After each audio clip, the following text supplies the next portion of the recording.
Video na ito, tuturuan kita kung paano maglaro at kumita. Kapag nag-click ka sa bilog na may maskara sa background, kikita ka ng unang pera mo.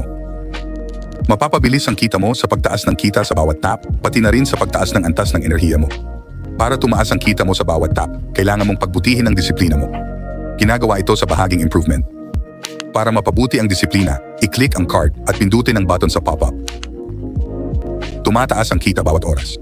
Patuloy na nadadagdag ang kita sa account mo habang nasa laro ka. Kung aalis ka ng mahigit 3 oras, hanggang 3 oras lang ang makukuha mong kita. Madalas kang bumalik para hindi mawalan ng pera. Tandaan, kapag bumibili ka ng cards, kumukuha ka ng karanasan at tumataas ang level mo. Sa bawat level, may bagong oportunidad na bumubukas para sa'yo. May quests, upgrade cards, leagues at negotiations.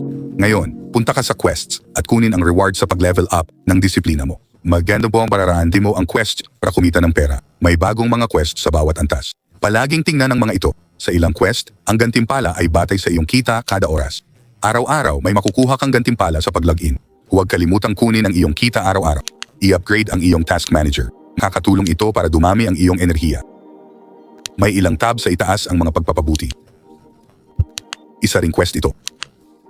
Kunin din natin ang gantimpala. Tingnan mo, may napakagandang task pa sa mga quest.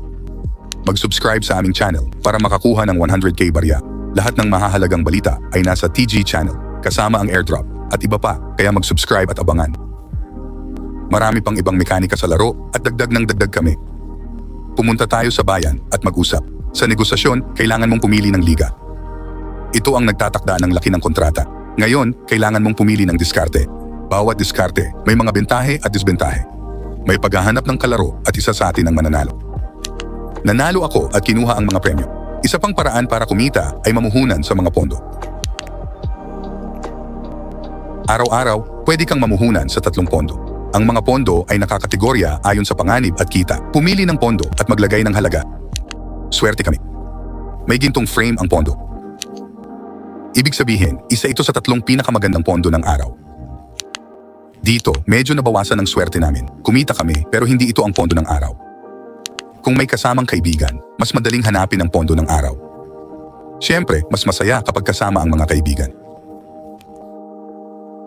Ikaw at kaibigan mo ay kikita kapag gumamit siya ng referral link mo. Kikita ka rin sa bawat antas ng kaibigan mo.